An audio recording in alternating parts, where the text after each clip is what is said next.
পশ্চিমবঙ্গ একটি বিশ্বের সবচেয়ে বড় গণতান্ত্রিক দেশ ভারত, তার একটি বড় রাজ্য। আর যে রাজ্যটা দেশের সীমাবর্তী সবচেয়ে ডিস্টার্ব দেশ বাংলাদেশ, তার সঙ্গে 2225 কিলোমিটার সীমা, সেই রাজ্যে বাংলাদেশ থেকে রোহিঙ্গা আসতে পারে, অনুপ্রবেশকারী আসতে পারে, জামাত শিবির লোকেরা, উগ্রপন্থীরা আসতে পারে, কিন্তু এই রাজ্যে এই দেশের প্রধানমন্ত্রী নামতে পারেন না। এই দেশের সবচেয়ে বড় পার্টি বিজেপি, তার সভাপতি নামতে পারেন না। দেশের জনপ্রিয় মুখ্যমন্ত্রী উত্তরপ্রদেশের যোগীজি, তাকে নামতে দেওয়া হয় না। কোনো রাষ্ট্রবাদী বিচারের সঙ্গে যুক্ত গণতন্ত্র রক্ষা করছেন যে নেতারা, তারা থাকতে পারেন না, আসতে পারেন না। আর তাই আজকে মাননীয় যোগীজিকে এখানে হেলিকপ্টার নামার অনুমতি দেওয়া হলো না। মাননীয় অমিত শাহ কাঁথির হেলিকপ্টার নামা সভার 1 ঘন্টা আগে অনুমতি পাওয়া গেছিল, এখানে মোটেই পাওয়া গেল। এই হচ্ছে পশ্চিমবাংলার বর্তমান অবস্থা। গণতন্ত্র বলে কিছু নাই, সরকার বলে কিছু নাই, একটা পার্টি আর সরকার এক হয়ে গেছে।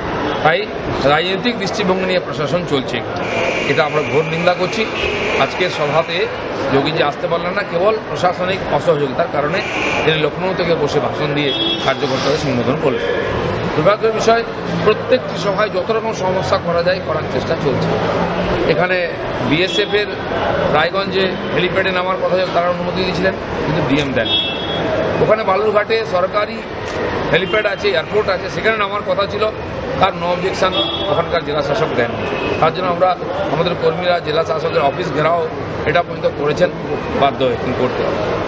এবং রায়গঞ্জে যে সভাস্থান, সেটাকে পরশুদিন রাত্রে জল দিয়ে ঢেকে দেওয়ার চেষ্টা হয়েছিল, পাম্প চালিয়ে সেটাকে আটকাতে হয়েছিল কাল রাতে।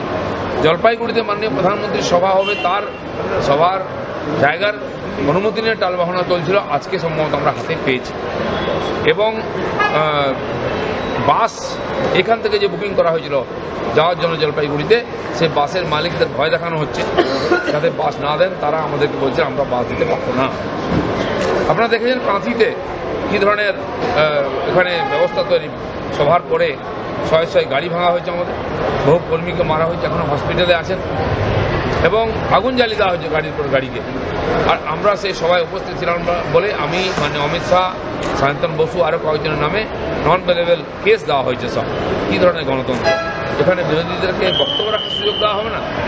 এখনও পর্যন্ত 5 আর 6 তারিখ, 5 তারিখ মাননীয় যোগীজির 2টো সভা আছে বাঁকুড়ার পুরুলিয়া, আর 6 তারিখ মাননীয় শিবরাজ সিং চৌহানের খড়গপুর এবং বহরমপুর 2টো সভা আছে। তার এখনও অনুমতি বা হেলিকপ্টারের অনুমতি আমরা পাইনি। এরকমভাবে বিজেপিকে এখানে তার গণতান্ত্রিক আন্দোলন জারি রাখতে চেষ্টা করতে হচ্ছে। আমাদের কর্মীরা মনের জোরে লড়াই করছেন, এই অনাচার, অবিচার, গণতন্ত্র হত্যার বিরুদ্ধে লড়াই করছেন। আর এই লড়াইয়ে মানুষ আমাদের সঙ্গে আছেন, এটা বিভিন্ন সভার যে সমাগম হয়েছে তার থেকে বোঝা যাচ্ছে। এতে ভয় পেয়ে গিয়ে মমতা ব্যানার্জি এবং তার টিএমসি পার্টি এবং সরকার আমাদেরকে বিরোধিতা করার চেষ্টা করছে।